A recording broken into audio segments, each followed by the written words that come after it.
Hey, fellas, the journey continues, okay? That's number 10. All right, that's number 10.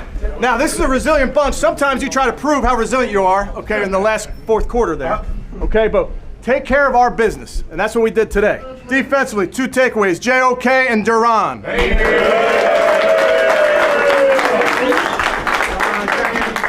3 sacks, 2 by the captain, number 99. All love, man. I love each and every one of y'all, man. Let's just keep going. Come on, man. Let's just keep going, man. This is 1-0. We went 1-0 this week, so man, let's just keep it going, baby. Get to the playoff. Yes, sir. Playoff. 27 of 42, 368 yards and 3 touchdowns. Browns record,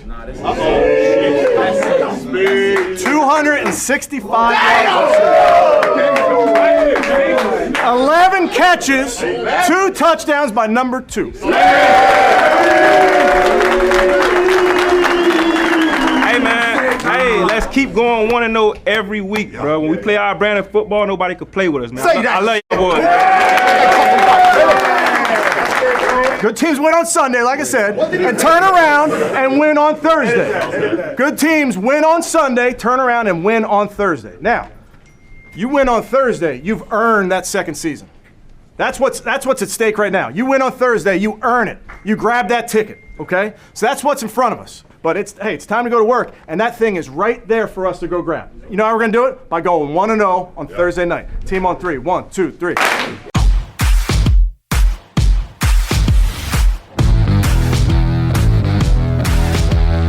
Welcome to the Dogs Podcast with your hosts, Blake Reneker, Justin Charles, John Nye, and Josh All.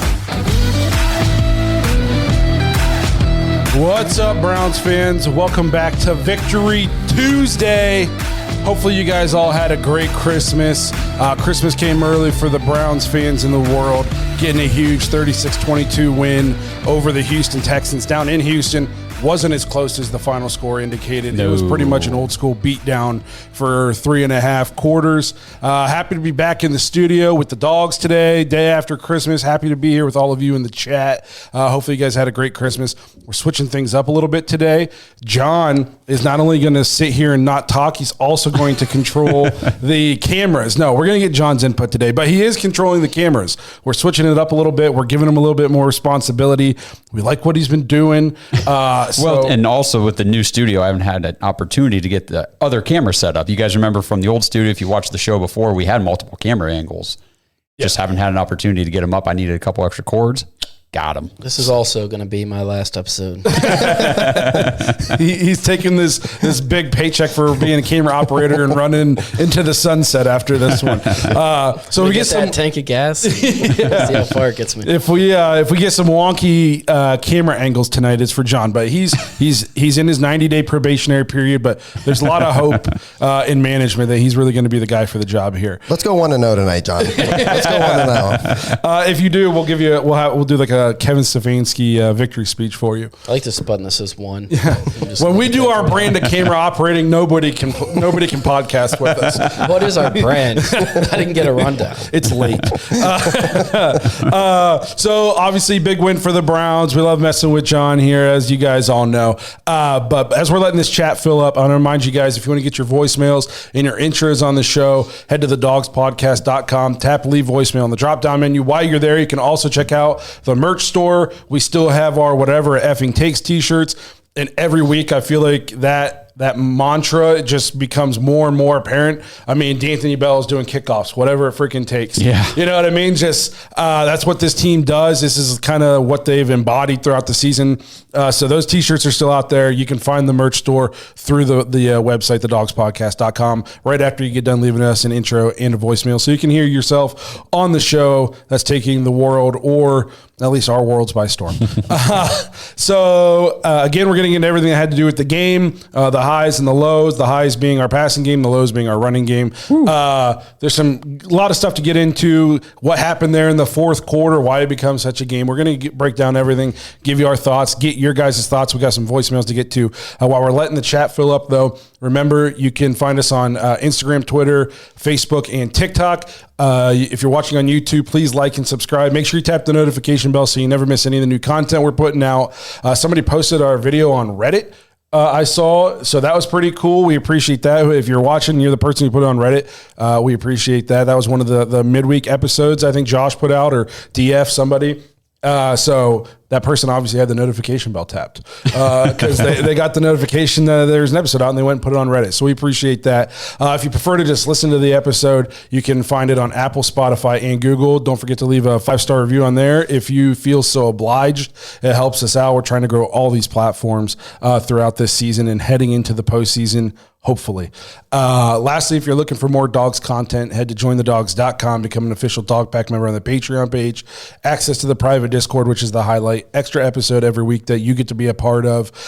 We do Dog Pack Member of the Month, which we were supposed to give away 3 tonight from the last 3 months, and we were supposed to be reminded by a Discord member, and they didn't. So it wasn't on us. Yes. So we will do that. Even if we don't do it on an episode, we might just have to jump in the Discord and do a quick giveaway tonight or something, because we are way behind on that. But we're going to be giving away, I think the people want the Whatever It Effing Takes t-shirts now. We were doing the podcaster Brownie the Elf podcaster shirts. Say that 5 times fast. Now we're going to give away the Whatever It Effing Takes t-shirts. So if you want a chance to get one of those, jump into the Dog Pack. Maybe you'll be Dog Pack Member of the Month. It's just a good time for everybody involved. So if you want to win some merch, play some fantasy football with the dogs, get an extra episode every week, head to jointhedogs.com, become an official Dog Pack member. So great win for the Browns. A win in which if a couple things would have went our way, we could have clinched. The league never seems to want to do the Browns any favors. Like last night, the Niners just decided to play their worst football game of all time. You know what I mean? Pretty much, I don't see Baltimore losing to Miami or Pittsburgh. So, in my opinion, let's just clinch on Thursday and get these guys some rest heading into the postseason. We're going to do a preview episode of the Jets game on this live since it's on Thursday. So whenever I'm going to have like a weird pause and kind of tell you what's going on, that's just so we can cut it off so we can put this on YouTube later. And then we're going to go into our preview. So stick around for Texans reaction plus Jets preview coming to you all in one episode tonight. You guys are super lucky. Let them know. Yeah. So great win for the Browns. Went down into Houston, a game in which I know like they had some injuries, but I don't really care anymore if other teams have injuries, because we came into this game 26% of the team on IR, and during this game you're going to lose your kicker, who has been the best kicker in football this year. And you're going to then lose your punter, and your backup strong safety is going to have to do a kickoff in this game. Like when it rains, it pours for the injuries in Cleveland, and we just keep answering the bell. Different guys just keep doing different things. On the play that D'Anthony Bell did the kickoff, he made the tackle. Absolutely, he did. Yes, he did. You know damn well he did. You know what I mean? Like, and I texted him. I'm just pumped that it sucks that it's taking so many injuries for him to get his chance to really put his stamp on this season. But the guy has been given an opportunity because of these injuries, and he's shown he belongs on an NFL football field. Yes. He can play meaningful minutes on your defense. Yes. He's all over the field. I in the last 2 weeks, I thought he was going to have 10 picks at one point. In the last 6 minutes of that game, he almost had 5. Yeah, I mean, he's all over the field. That hit he put on Schultz, textbook. Knocked him out of the game for a while. Yeah, that's why they call him the Hitman. Yeah, That's right. Yeah, and he laid the word on that one. It was so I just love seeing this guy go out and perform. We had a chance to meet him virtually when he first signed with the Browns. He didn't even know if he was going to make the roster. He was undrafted free agent out of a smaller college. And we were just kind of blown away with how humble he was, how nice he was. He gave us his time. He's stayed in contact with us. If I was him, I would have told us to piss off so long ago.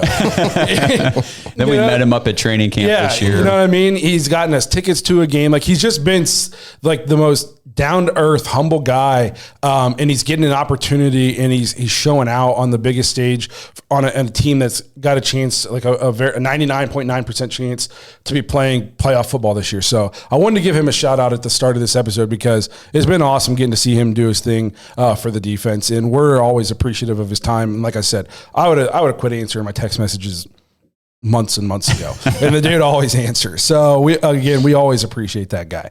I don't think you can talk about this game without talking about Amari Cooper. Yes, please.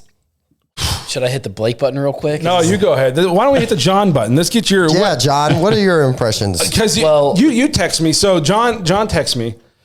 He has to watch the game with, for lack of a better term, boomers, who at times will say things to John that are they just don't scream, I like the Browns. Oh, you want me to tell that story? Yeah, go ahead, and then give us your thoughts on Cooper. Yeah, I was watching the game with my dad, and my uncle was up there for the holidays, and I don't know what story you were talking about. My dad says, hey, who's the Browns punter? Says Bajorquez. And my uncle goes, it's Colquitt. With an S. And I was like, oh my goodness. So got people, I mean, he's complaining about the play calling. I think John's dad doesn't think Kevin Stefanski should be a play caller in the NFL. Kevin's growing on my dad, but that's good. So to put things in perspective, John's watching these games under stressful circumstances. Okay, so I'm interested to hear, what was your take and just the John Nye household take on Amari Cooper this week? Amari Cooper is he's kind of OP. I love He's the Amari. meta right now for you duty players. He's goated. Amari's awesome though. Amari does everything right. Such a good route runner, insane hands. I think my dad said it looks like he's got glue on his fingers every time the ball gets there. He's just insane. I got nothing bad to say about Amari, obviously, and Browns record. Kind of sad to see the Josh Gordon record finally go. I know. It's like bittersweet, but records are made to be broken. And let's see, he could go for 200 next week, and I think Josh Gordon's the only Brown to ever do that, right? I think that is a fair statement. If he goes for over 200 against the Jets, I'm really hoping the Jets defense is just in like given up mode, which we're going to get to that. But that'd be a tough task. Your guys is Amari Cooper. I know you guys got some numbers. Yeah. So he's the third. He's the first guy to have over 200 yards on 3 different teams now: Raiders, Cowboys, and now the Browns. I thought he was the second guy to do that. The second, was it 2? I thought he was the first. I thought it was him and Terrell Owens. I thought he was the first guy to do it on 3 different teams. teams. Okay. Super impressive though. We kind of talked about it when they were mentioning, him coming up on Josh Gordon. I was like, oh man, that was like the lone bright spot other than Josh Cribbs, like in my entire life. Like that 12-game window, 14-game window. Yeah. But it was crazy. Literally everything. He's just so undervalued. Even the teams that have let him go, I just feel like he's just very unappreciated. You know what I mean? We got him for a 5th. Yeah. And the Raiders basically just kind of stopped giving him the ball. Obviously, Cowboys gave up a first, which he's well worth a first, but we got a steal for him. And then he does everything so well. Like John said, elite route runner, one of the best route runners in the league. We talked about it on Discord. Some of the catches that he made, it was like it was a resume. He had the high point ball. He had the two-toe tap, insane catch. He had the just breakaway, I'm going to dominate the guy. It was very rarely I've seen anything like that. Let me catch a bomb touchdown through PI. Yeah, no kidding. Like, he was incredible. He's unstoppable. Yeah, they had no answer for him. Yeah, that's fair. Over 265 yards of Joe Flacco's 368, was it? Yes. Were to him. On 11 catches. Yeah. Yeah. What? Wasn't it 11 of 11 on 11 targets? 15 targets. 15 targets. God. That's a decent catch rate. He's so undervalued, like you said. Yes. The fact that we got him for a 5th, and the Cowboys were willing to just basically like get him out of the building for some $20 million, not worth it. We're good. And the guy just goes to work. He's the Nick Chubb of wide receivers. Yes. He does it. He just goes to work. He's not flashy. He just lunch pail. I'm going to go catch for 265 today and put the team on my back. And you can try to stop me, but you won't have an answer. That catch on the sideline went 4th down. Oh my God, dude. The whole play was crazy, but like the catch was insane. It just, he does, like you said, it was like a resume. He does everything. Yes. He does it all so well. He is available. Everybody talked about his injury history. He's available. Are we going to bring that up? You know what I mean? I don't have to. He's available. I will say this: the Browns have just gotten, of all the injuries they've had, the fact they've been able to at least keep the wide receiver core together has definitely helped when we've had to go to all these different quarterbacks. You know what I mean? Yeah. At least like these guys are all on the same page in healthy. So hopefully I didn't just jinx it. Knock on wood. You can't talk about Amari Cooper's game then without also mentioning Joe Flacco. 27 of 42, 368 yards, 3 touchdowns, and 2 picks. The one pick I didn't even care about. That was just because we didn't have a kicker. Yes. Time's running out, and it's just put it up and see if somebody can make a play. Mm-hmm. I know the one pick, some people said it was an arm punt. You don't arm punt on, I think it was 2nd down, though. And if we didn't have a great defensive effort, that would have been a chance for them to go down and get points before the half, kind of steal some momentum heading into halftime. So I didn't love that pick. I don't love any picks, but the one in the end zone right before the half, I mean, I'd rather him just throw it up and see if somebody can make a play than take a sack or throw it out of bounds or something. I think if there's one spot of Joe's game so far, it's just the turnovers. And I think with the high number of passes we have to throw every game because our run game, we'll get to the run game, but it's gone. I mean, this guy has not played football up until the last 3 weeks. So, yeah, he's going to be a little more turnover prone, I think, because he's still getting acclimated to the offense, the team, his teammates, the receivers, everything, the flow of what Kevin's trying to do offensively, and he's doing a great job at it. But I think, like I said, with the high number of passes, you're going to get high opportunity for turnovers. And you've seen that because, 7 picks in 4 games that's a lot. We mentioned it, though. Out of the 2 interceptions, no points came off of it. Right. So to me, I'm like, if you're gonna have turnovers, oh well. You said it. We said 2 turnovers a game at minimum. If we can just keep it to that and not do it in inopportune spots on the field and not give them straight up points off of it, then I think we'll be okay. And we were. He's turning back the clock, though. Sorry, John. Go ahead, big dog. Yeah, no, one or both of those picks, I can't remember, were because we couldn't kick a field goal. The one, yep. The one, yep. At least, but the second one, right? Was that the one before half? We Yes. should have been able to kick a field goal, but we had no kicker. Yeah, we had no kicker. Right. I would have let D. Bell try. I was screaming. Well, one, I thought we had a back. I thought the punter could at least. Yeah, I be a thought backup Corey kicker. could kick. But right there before the end of the half, if you miss it, it's not for field position or anything. I would have just let D. Bell try the field goal. And just see. And if it looked awful, okay, rest of the game we don't have that. But if he puts it right down the middle, then okay, back pocket, if something crazy happens in this game. Anything 20 and in or something, or if we really need an extra point, maybe I can let this guy try it. I thought that would have been a good opportunity to see what he could do. But then again, if he's not even an emergency kicker, they don't have timing down, who knows if he's ever even practiced with the field goal unit. So I guess there's a lot that goes into that I don't know. But just in the spur of the moment, I was like, man, just let the guy try it once. But there's so much more that I don't have enough information on to be screaming about it. But the fan in me was like, man, let D-Bell kick a field goal. That'd I think be cool. you practice your last second, shot to the end zone plays a lot more than you practice your backup undrafted safety kicking field goals. Right. You know what I mean? So I think Kevin probably did feel a lot more confident. Hey, let's at least take one of our plays that we know that we can run and give it a shot. So another thing, I think we all talked about going into this game that this was going to be on the defense. Yep. Essentially, it was if the defense travels and the defensive line shows up for, honestly, maybe the first time on the road this year, the Browns can win this game. And man, did they show up. They traveled. Singletary had 9 carries for 44 yards. We said, don't let this guy dominate us. He had a couple catches and some screens, but overall, we took him out of the game for the most part. We did that by getting up big. A couple big plays that were thankfully called back on holding calls, so that was good. But I was screaming during those big plays. I'm like, there he goes. They're letting him break free, but thankfully they got called back, so that was good. And it was our special teams that gave up the 1 touchdown. Yeah, they didn't. Did our first string defense give up a touchdown? Not a point. No. So that was something we were talking about today. The Houston Texans offense did not get into the Cleveland Browns territory on the field until 7 minutes to go in the fourth quarter when our backups were in. They didn't give up a point until 6 minutes to go in the game. Like Houston's offense generated nothing. And I know that they were playing Case Keenum, but Singletary's been playing really, really well lately. They had Noah Brown. They had Nico Collins. They had Dalton Schultz, who's been a very good tight end. Yes. And Keenum's played high-level football in this league. He just went for 200-plus and an overtime win the week before. And Davis Mills has even played decent football at times. So it's not like they weren't doing it. We just did it to a team that was 8-6.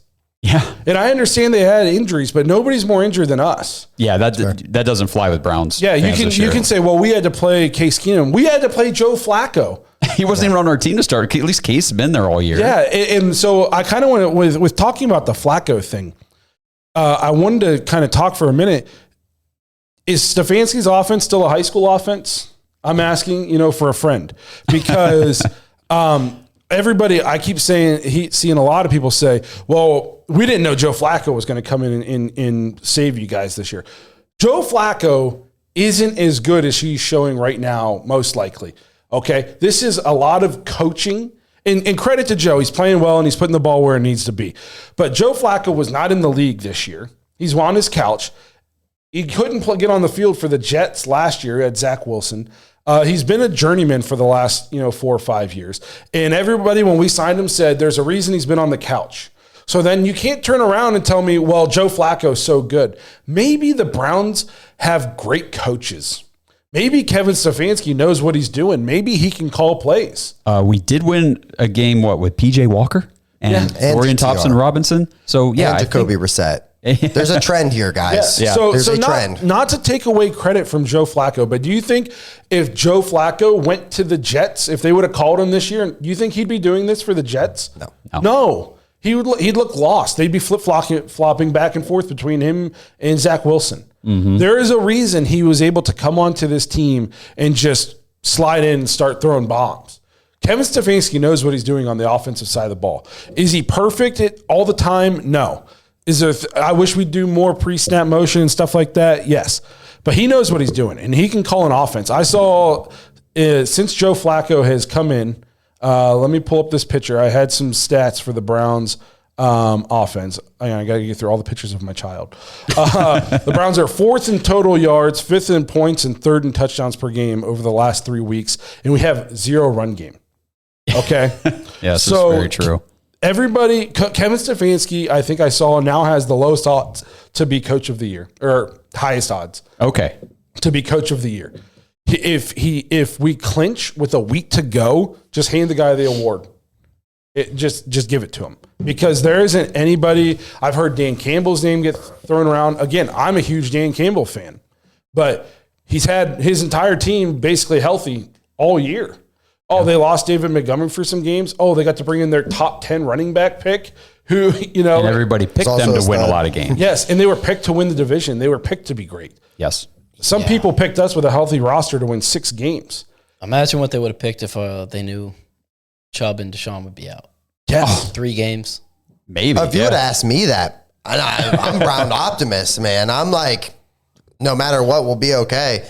If you would have told me we're going to lose both those guys, oh, man. And we're starting 3rd-string tackles. Yeah, and we don't have a punter or a kicker. Yeah. And just Ford's actually not that good. The list goes on. Yeah. It's just, it's incredible. No, go ahead. No, you got it. I told Josh just during Discord, we were talking to the guys, I said, this is like a perfect marriage right now you're seeing, like with Joe Flacco and Coach. Like, this is perfect. This is like stars aligning. Joe Flacco is being elevated off of the coaching, but I mean, it's... Well, and you see it's his experience. Yeah. It's he's played at a high level before for a long stretch of time, and he's got so much experience that he can come in late in the season like this with a guy like Kevin Stefanski and instantly be like, oh, I got what you're doing here. I can do this. And then as soon as they turn things around, DTR goes in the game in the 4th quarter, it's like, holy shit, get him back out because he sucks. Like, you see the experience level, like DTR taking a sack on 4th down. Like, dude, we're within the 30 yards in. If you're not going to make the player get sacked, just throw the ball somewhere. Just throw it. Don't take the sack and give them better field position. In his defense, he didn't have a lot of time to make that No, decision. I understand, but I think a more experienced quarterback would know, like, just get rid of it. Just turf it, something.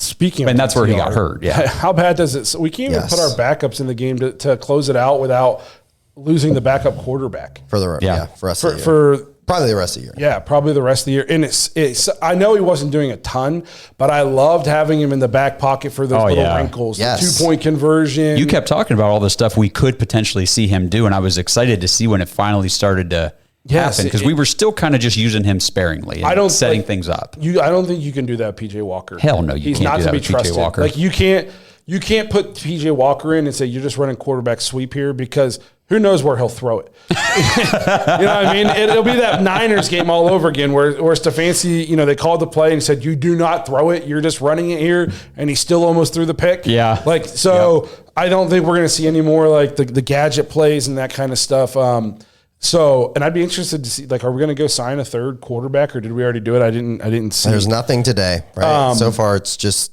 PJ Walker. I'm sure they'll add somebody to the practice squad at least. We got to have the emergency. Got to. So that sucks. I do want to talk about. I've seen a lot of chatter, and my dad was one of these people. I got into a big argument with him about. He says Joe Flacco's better than Deshaun, which is silly to me. But say Joe Flacco. Even if we don't go to the Super Bowl, okay, because that's still a tough task with the injuries. But if we clinch a week early, and then we go into Jacksonville and we beat Jacksonville, and we're playing in the divisional round, and say we lose there in a close game on the road, I think the Browns, I obviously know Deshaun is better, and Deshaun was turning the corner, but man, they're in a tough spot now, because if you send Joe Flacco packing. In week 1 next year, Deshaun comes out and throws for 150, and he's throwing 5 balls into the dirt. It is going to be the shitstorm of a lifetime. We talked about it. Before we came on. We said we weren't going to talk about it, but we're going to talk about it. We're talking about it because you brought it up. So here's my thing, right? I think with how well Joe Flacco is playing, if he wants to continue playing, I think you got to offer him some kind of contract to just come in and just be the backup guy. And Josh was like, well, hey, are you worried about the noise over the shoulder kind of stuff? And I said, it's Deshaun Watson. He can't be nervous about who's over his shoulder. Yeah, but do you do that to your franchise? So here's the thing is, as Browns fans, fan base would be insufferable. We have to just trust the process. You know what I mean? Look at how many injuries have happened at quarterback this year, including our own. I think that you have to just literally if you can bring him back, and then you can also have him in almost like a mentoring role to DTR and even to Deshaun, you know what I mean? And this system, I think that I don't look at it as, for me, I'm like, Deshaun's the guy moving forward. Obviously the money is on Deshaun. Obviously we paid all that money, draft picks. He has to be the guy. I think as a fan base, we have to just chill. And the first time that he doesn't have a great series, we can't be booing and bring Flacco in. Well, I'm telling you, week 1, if Joe Flacco's on this roster and if Deshaun throws a first quarter pick, it will be raining boos and chanting Joe 6 minutes into the first game. We better go get Zach Wilson and Max Duggan to be our backup guys. That's all I'm saying. That's what we should do. And 2, if he plays this well, Joe Flacco's not going to sign to be the backup. He'll go to a team that needs a quarterback that's going to give him a chance to start. Yeah, one thing that I talked about with the Discord guys was, there is a difference between Joe Flacco and the Browns offense in this part of the year and Deshaun Watson early on, because early on we still had a run game. Deshaun brings that other level of, can he run the ball? Is he going to, that kind of stuff. So I just don't know how anybody can say, outside of just straight up hating, with any confidence that there's no way Deshaun would be able to do what Joe Flacco's doing. I mean, Deshaun Watson's thrown for 300 yards before. Deshaun Watson can go out there and rip it and lead a passing attack. So, if the run game was like it is now and Deshaun Watson was the quarterback, we'd still have to throw the ball 40 to 50 times a game. I'm not taking anything away from Joe. No, Joe's getting the job done, and he's doing it very well, and I'm loving every second of it. No, he was turning the corner. I mean, his last game he played, he went 14 for 14 in the second half against the Ravens. Broken shoulder. To lead a comeback with a broken shoulder. His last 3 full healthy games, 68% completion percentage or 80% something like that. Adjusted, which is what I like. And I only care about what actually happened. What does the adjusted do? It takes out spike balls, throwaways, stuff or drop passes from receivers. I guess. I just 5 touchdowns, 1 pick, and he was 3-0.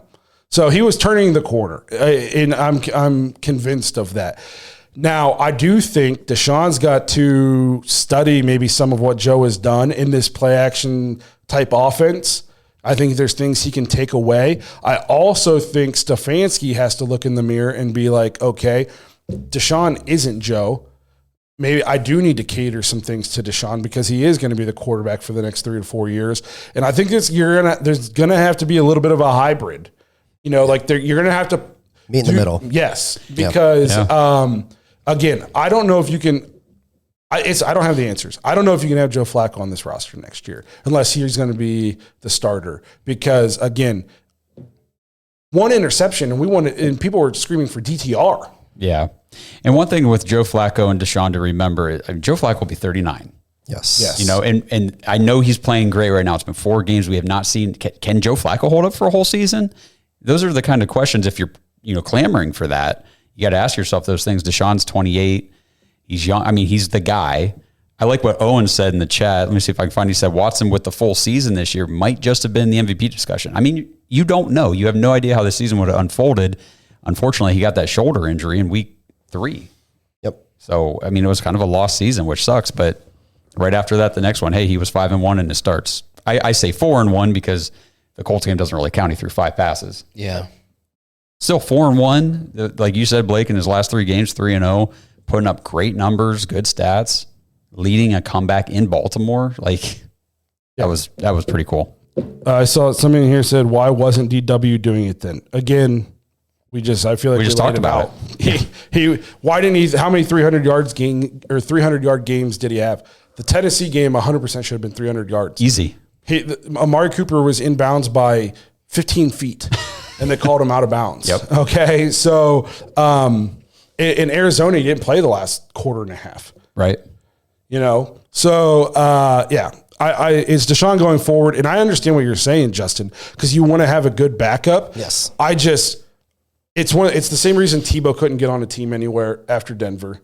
It's the same reason why a lot of these guys, now it's been forever, but immediately after all of this stuff, Kaepernick couldn't get on it. Colin Kaepernick was 100% good enough to be a backup quarterback somewhere. But your backup quarterback has to be the guy who's standing right there in the room and you don't know he's there. Your backup quarterback needs to know he's the backup quarterback. Yes. And I think Joe mentally would be okay, but this fan base mentally would not be. I agree with that. There's nothing about this fan base, and I love you guys, that tells me we could mentally handle Joe Flacco sitting on the bench and Deshaun Watson having a not great game. It would be DTR had to come get stomped by the Ravens just for people to quit talking about bringing him in. Yes. So we could mentally handle that.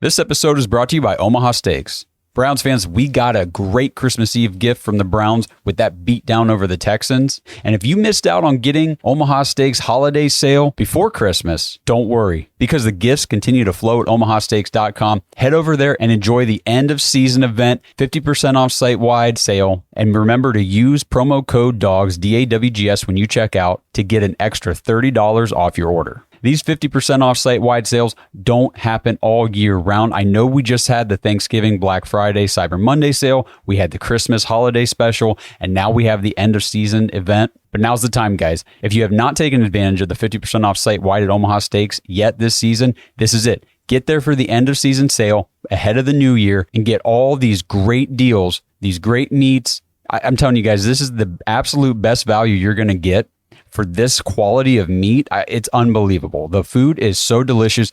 I just talked to my brother over the holidays. I got him the top sirloin steaks for Christmas. They grilled them up the other night. Loved them. They've got chicken, brats, burgers, jumbo franks. The desserts are incredible. They've got ready to eat meals. They've got seafood, anything that you want. They've got it ready for you. And right now, 50% off site-wide end of season event. And like I said before, make sure you use promo code DAWGS, DAWGS, when you check out to get yourself an extra $30 off your order. We want to wish everyone out there a safe and happy new year as the Browns get ready to embark on a playoff journey in 2024. Minimum order may be required. This episode is sponsored by Factor. Browns fans, get started on your New Year's resolutions with Factor, America's ready-to-eat meal delivery service that takes all the stress out of meal planning and sets you up for success here in the new year. Skip the grocery stores, all the prep work, and the cooking fatigue. Instead, you can get chef-crafted, dietitian-approved meals delivered right to your door. With over 35 meals to choose from per week, including options like keto, calorie smart, vegan, veggie, and more, plus they have over 55 weekly add-ons, you guys have a ton of nutritious and flavor-filled options to kickstart your resolutions. I've personally tried Factor's meals. They are incredible. I got a whole bunch of different varieties of things just to see what I liked, what I didn't, and I'm not exaggerating one bit. I liked them all. You throw it in the microwave, 2 minutes, and bam, you have a nutritious meal ready to go on the fly. And the nice thing is when things get hectic, Factor is totally flexible. You can change your order up every week with plans from 4 to 18 meals per week. You can even pause or reschedule your deliveries anytime you want. So here we go, guys. Let's stress less over our meal times in the new year. Let's get Factor's no prep, no mess meals, no shopping, no cooking, no cleanup. Head to factormeals.com/thedogs50. That's all one word, thedogs50. Use code thedogs50 to get 50% off your order. That's code thedogs50 at factormeals.com/thedogs50 to get 50% off. Happy New Year, everyone. I didn't mean to go off on a tangent about that, but it's just some things I've been seeing online and stuff that I wanted to talk about because, again, it almost ended me and my father's relationship this past week. Oh, my. It wasn't that serious. You want to talk about it? Actually, we do. I keep forgetting we have these voicemails to play, but let's talk about one more controversial thing that I don't think is very controversial, but a lot of these idiots online are talking about how Myles Garrett's not getting any sacks these last few games. And again, Sunday, no sacks yet again. And I went in and looked at the pressure statistics. He had a 43.3% pass rush win rate this week. No sacks, but almost 50% win rate on his pass rush. That was by far the most in the NFL this week by any edge rusher. The next best was 34.8. I mean, he's blowing guys out of the water. He had 8 pressures.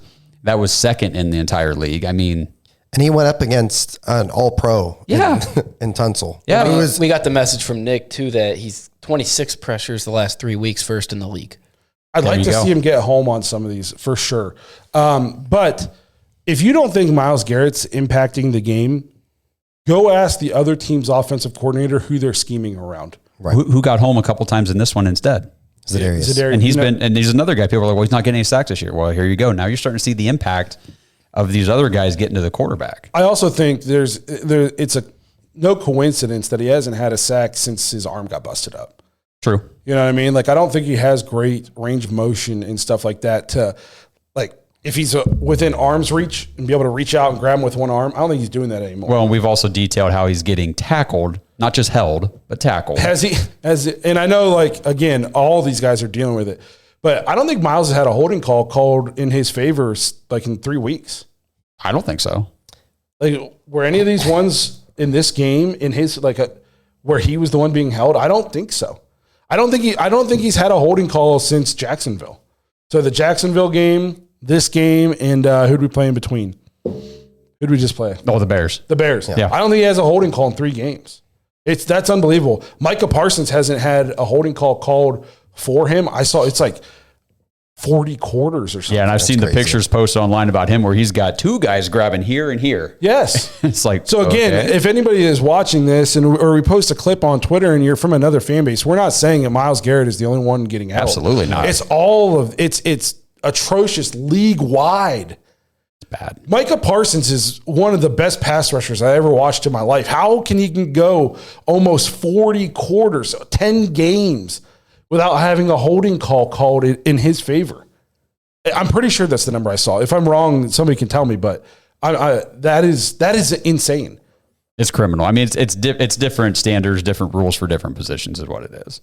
Yes. Holding is clearly not holding against tackles or whatever whenever you got a elite pass rusher. Yeah. All right, you guys want to hear from Jonathan real quick? Yes. Yeah, Jonathan. What's going on, Browns fans? Woo! Got another W. Hot dang. Flacco laying down the smacko in Texas. I did not expect the score to be that big of a difference, if I can get my words together. I'm so excited. I don't even know how to talk anymore. Hot dang. Let's go. I wish we were playing the Steelers one more time just so we could punch them in the mouth, but, I'll settle for what we got coming up. Anyways, go Browns. I love Jonathan. that excitement, man. I like Jonathan. That was good. That was hot dang. That might be a new catchphrase of the show. I like We should that. make we should Hot dang. Make a hot dang sound quote. Yeah. Using John's voice. Yeah. Okay. Hot dang. And then John, we're gonna you take that. Yes. Hopefully you're okay with this. Yes, If not, we're doing email it. us and tell us not to do it. We're gonna make you a sound bite. And whenever cool things happen on the show, we're gonna Hot dang. Hot dang. I like that a lot. That's a good voicemail. Yeah, that's gonna keep John coming back. He's never gonna stop watching the show now because Yeah. he's going to hear his hot He's dang gonna on be the a show. fiend. Yeah. Here's his voice out there. When I was watching this game and we're basically taking them behind the woodshed, I'm going, we're watching a team that is like, despite the injuries, we are forming into and like gelling and peaking and coming into our own right at the right time. Yes. Like you saw one team, like the Texans have had a great season compared to what they're expected to do. But the injuries, bug has caught them a little bit. They're a little young. They're not able to overcome that. You saw one team who's maybe going backwards a little bit and one team that is just full send. Yes. We have arrived. That's what it felt like. Nobody wants to play Cleveland, and there's Ravens fans in here who say they want to, but be careful what you wish for because You might have to. literally beat your ass on your own home field like a month and a half ago or a month ago with a quarterback with a broken shoulder. And I keep telling everybody, Lamar Jackson does not have a great track record in the playoffs. That's I'm my. sorry. I don't even care about that. He called him. He said one and done as usual in the playoffs. That's what Aaron Butler had to say. We have the same amount of playoff wins in the last, 5 to 6 years? Who is he talking about, Baltimore or Cleveland? It's the last. Who are you talking about? Ask the other fan bases around the league, one and done in the playoffs as usual. Guess who we're talking about? They probably will be like, I think the Ravens, right? Yes. I want to know, too, that I do have this question. Ravens fans are constantly in our chat, in our mentions, on YouTube. To Browns fans, if there are any out there who watch Ravens content, if there is any, I don't know if they have the bandwidth or the brain power to make content. But are Browns fans in Ravens content like chatting about the Browns? Or is this just like, are Ravens fans just so insecure that you immediately run to other teams' chats to talk? Like I used to hear this saying, like the loudest guy in the room is typically probably like the most insecure guy. Like the dude who's like the badass you don't want to fuck with is probably like the quiet guy in the corner who's just sitting there observing. Okay. I don't think that's necessarily true in this situation. The guy who's like up being obnoxious and loud, they're the ones who are the most scared. Baltimore fans, you can talk all the crap you want. Your team's history in the last 5 to 6 years is basically the same as the Browns. You finished 4th in the division a couple years ago. You have one playoff win. Where you're our old team. You want to be us. Yeah. It's I've never seen so many insecure people in my life. Back when we were children and the Ravens won their last Super Bowl, their quarterback's Noah Brown. Yeah. Looks like we got Jonathan's permission for our little soundboard thing. Good. Cool. Or a Jonathan impersonator. Oh. It could be a bot. But I just wonder, it's just wild to me to see like so many, they just live in our content. Like they have to be so loud to try to intimidate us because like, what are you trying to prove? I don't know, but now he's saying Lamar makes the playoffs perennially. That's not the goal. But didn't you guys just finish 4th? Was that 2 years ago? Yeah. So that's not every year to me, but And whatever. You said none and done or one and done. What we have the same amount of playoff wins. Congratulations on losing in the divisional round every year. Good job. Yep. Or the wild card. All right. So let's move on to Mr. Mick. How's that sound?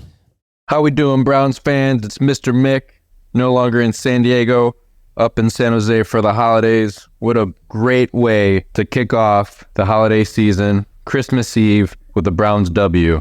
I can't even describe how happy I am that our passing offense through the roof. We've spoken about the running game, non-existent, something we will need to address in the offseason.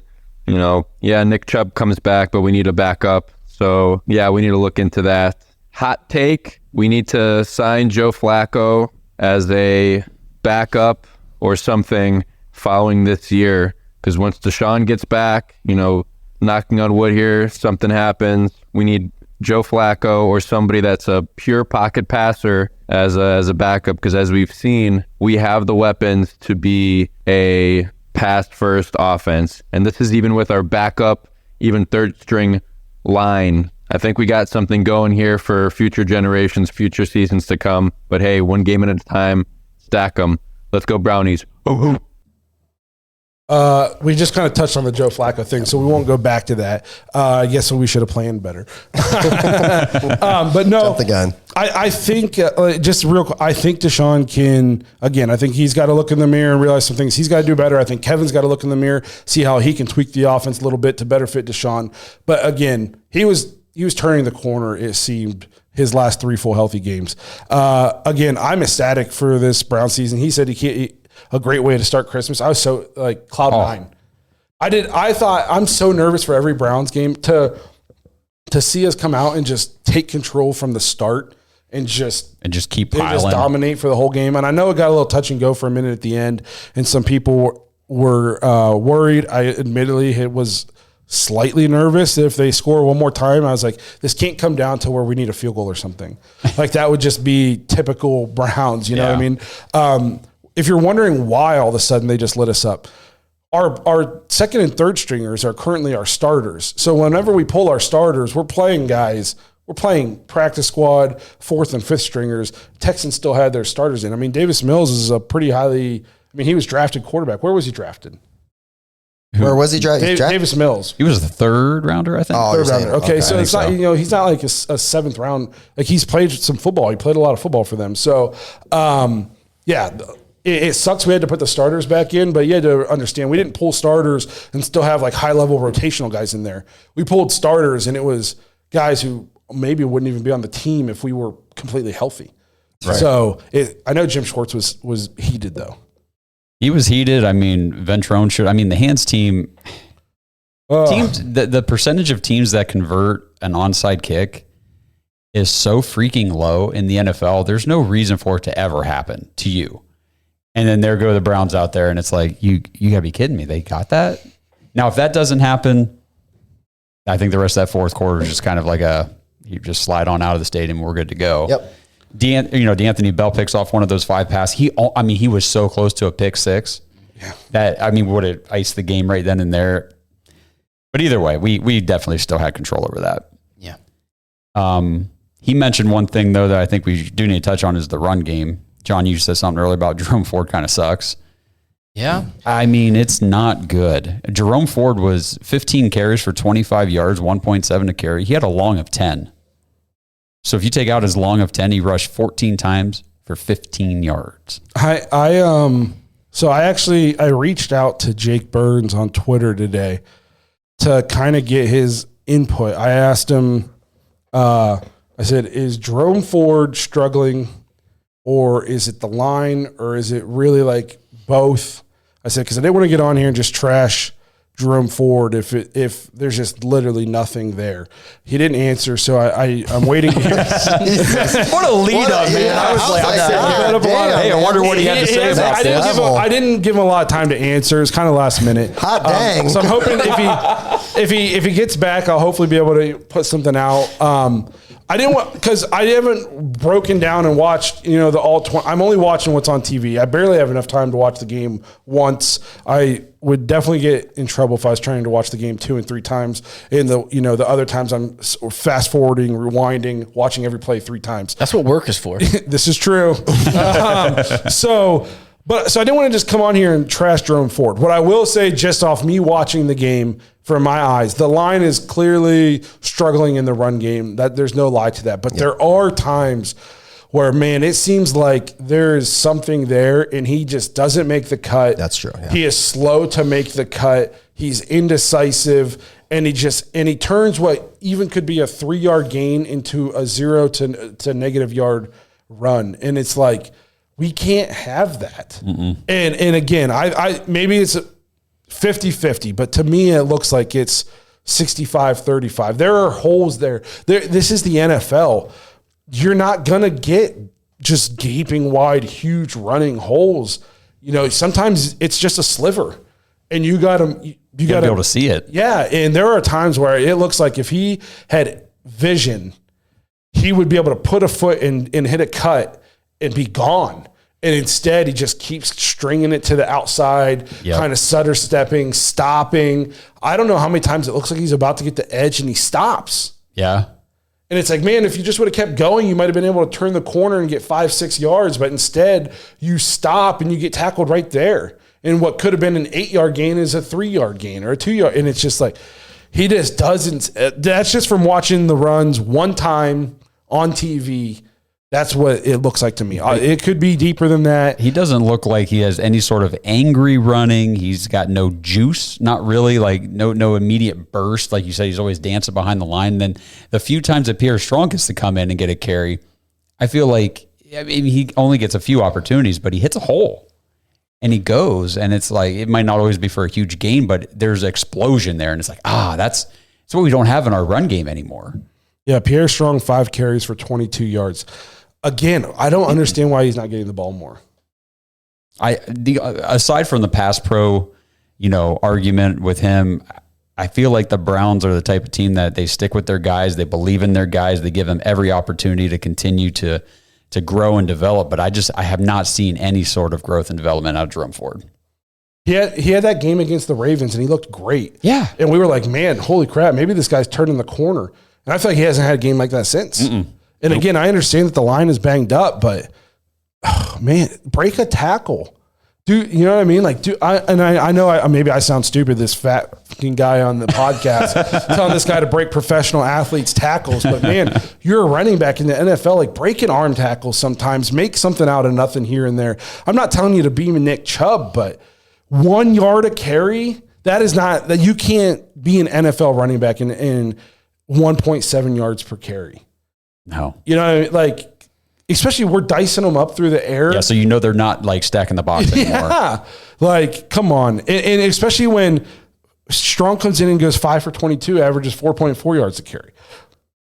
I don't know. He's the only Strong's the only guy really looking explosive out of the run game at all. Like, Kareem Hunt is a touchdown machine. He's a short yardage machine, but 7 carries for 11 yards. He's nothing but a battering ram at this point. And we're not going to get any running out of the quarterback position anymore with the DTR injury. So I don't know what you do in the run game. Like, we signed what's-his-face to the practice squad. Do we give him see what he can do? Is he still on the team?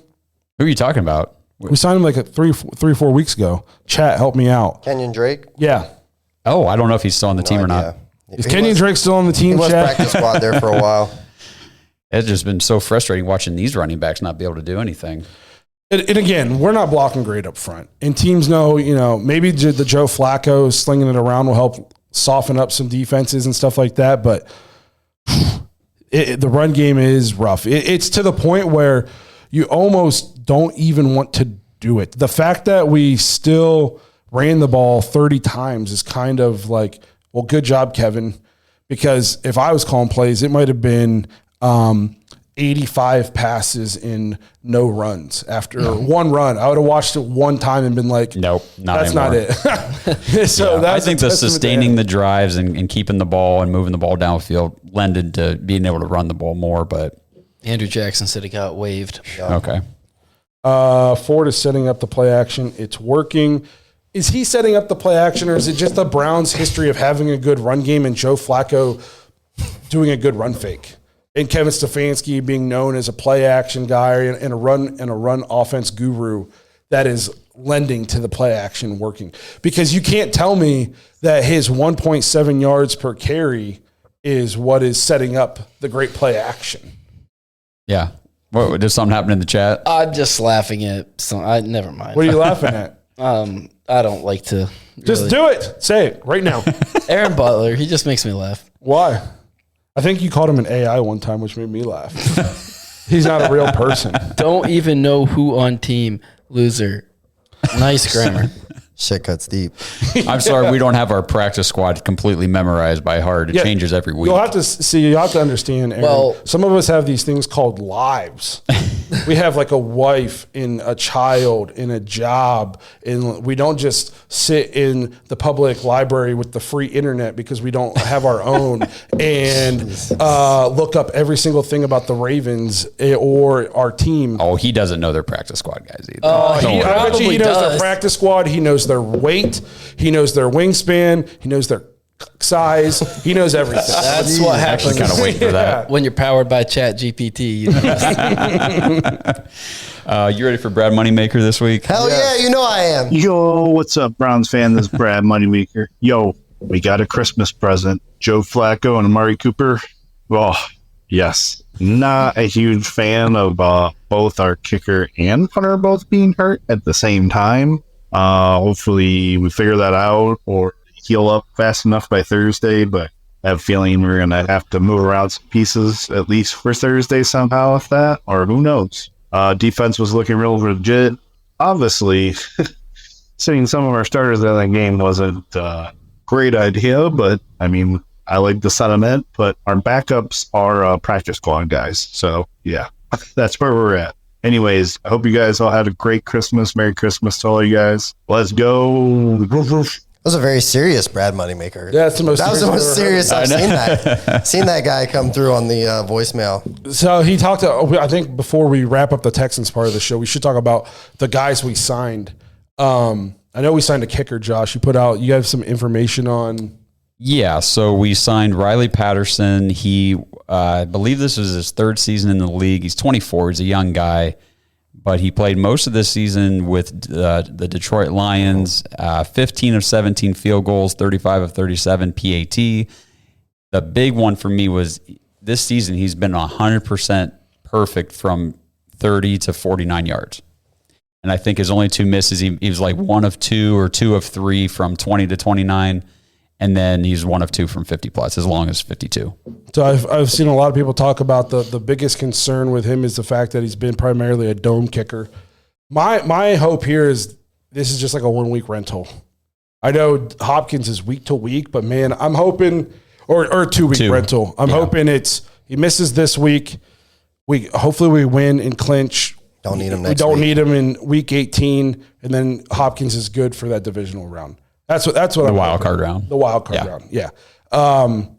Because I don't want to have to rely on this guy. I heard based on the stats, I guess everything I heard is the reason he was on the team is he missed a couple extra points, and they just Back-to-back games, he missed an extra point, and they cut him. Yeah. So, but other Very than that, low tolerance up there. Yeah. So they obviously haven't seen the having a guy like Cade York. Oh my gosh. And then I saw we hired Matt Hack. Hopefully he can hack it. Nice. I've been waiting all day to say that. That's good, man. Nice. Did you deliver the way you were hoping? Came out a little flat. Didn't really hit like I thought it was going to. It sucks losing both of these guys. You don't think about it, but Bajorquez, or however you say his name, he's been a weapon this year. Yeah, for sure. We were talking about this with Discord. He's also your holder. Yeah, he's been a big time weapon this year. I mean, he had a 72-yard punt a couple weeks ago. It went from we were punting from the shadow of our own end zone, thinking they're going to have the ball at the 50, to they had the ball at the 20. Yeah, I mean, he's been, and then obviously what Hopkins has meant to this team can't be overstated. I mean, Well, in the stat, I mean, Hopkins number 1 in the NFL among kickers. I mean, it's crazy. Field goal, he's number 1 in field goals made, 100% from 50 yards plus this year. I think it's 8 of 8. Like that was the one place he was 50% for his career. I think when we signed him, we looked at the stats, 100% this year. I mean, he has been like one of the MVPs of this team this season. That was something we always thought, at least for me personally, like the last few years, it was such a liability. Like anytime we kicked a field goal, I was just like, I'm going to hold my breath and probably pass out and then be super disappointed. Like, so it was so refreshing this year just having a guy that like when he rolled out there, it was like, well, this is money. This is good to go. And tough break. Hope he gets healthy. Again, hopefully we it's want a him. 2-week thing. We're gonna need him in the playoffs. Do we know what happened with Corey? Like, is he for sure out? Quad injury. I think he has been ruled out for Thursday. I saw Hopkins was for sure. I didn't see for sure about him. I just saw that he got hurt on a kickoff. So he, I guess maybe. So he's been DNP. He did not practice today. So I wouldn't either. But yeah, I would expect him probably not to play, especially if you're bringing another punter. It just sucks that your kicker gets hurt trying to make a tackle on a botched field goal coverage or kickoff coverage, and then your kicker or your punter gets hurt filling in for him. Yeah, kicking pooch. Shit sucks. Did we have any more voicemails about this? Didn't Kenny Mack have one? Yes, he does. Here he is. Yo, Dog Pack, Merry Christmas. And what a Christmas Eve it was. That angel, Joe Flacco, bestowed the Christmas miracles. A W for all the good Browns backers, boys and girls. With 368 yards and 3 touchdowns, and 265 of those, a Cleveland Browns record, to Amari Cooper, who also had 2 freaking amazing touchdowns. But what about that telestrator crew, man? Come on. Martin Emerson and the league, cracking down on all his holding. Well, what about Myles freaking Garrett? And what about all the holding on him? Where the hell is that? And didn't you guys get sick of the Texans and all their injuries? Well, what about the Browns? That's how we just keep winning, and we don't even need a kicker or a punter anymore. So if you were on that list for Coach of the Year, guess what? Kevin Stefanski beat you. I'm out. I thought he was going to do the whole thing like 'Twas the Night Before Christmas. I got really excited. I was like, this is going to be epic. I feel like sometimes, and I feel like probably every fan thinks this, when they watch a game, the announcers are anti their team. Yes. But Mark Sanchez clearly was just so bad. And then this one I didn't think was as bad, but to sit there and just keep talking about the Texans injuries while we're playing Joe Flacco, the 4th quarterback of their season. Did you see he was playing quarterback for us? He was on the couch a month ago. You guys remember Nick Chubb? Where's he at? Yeah. So that's just kind of wild. The Martin Emerson holding calls, some of them, oh my God, dude. Come on, guys. I saw somebody must have told the refs to quit calling that stupid stuff at halftime, because after halftime, it kind of went away. It was come on. They have to be able to play a little bit. Yeah. And I can understand if it's full on wrap up. This little, you get 5 yards, and at 5.5 yards, he puts a hand lightly on his shoulder. Come on. It is such a terrible call. It's awful. Yeah. Especially when, again, Myles Garrett can't get a holding call called at all in 3 games.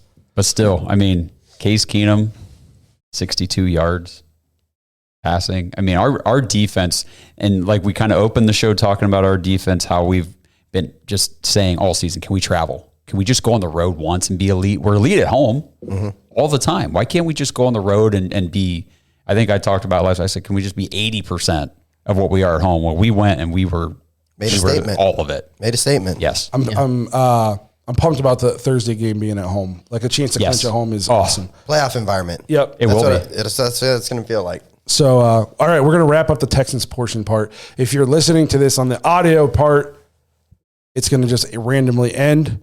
Go listen to the next part, which is the Jets preview. I said I was going to end it like this. This is the end of the episode. Not. It's a great Borat you reference. did. There you go. No, but if you are listening to the audio, don't cut it yet, Josh, and you like Kenny Mack and you're not going to watch the Jets preview, make sure you tune in on Friday. Kenny Mack's going to be with us in the studio. So I wanted to get that out for anybody who's listening on audio. All right, now.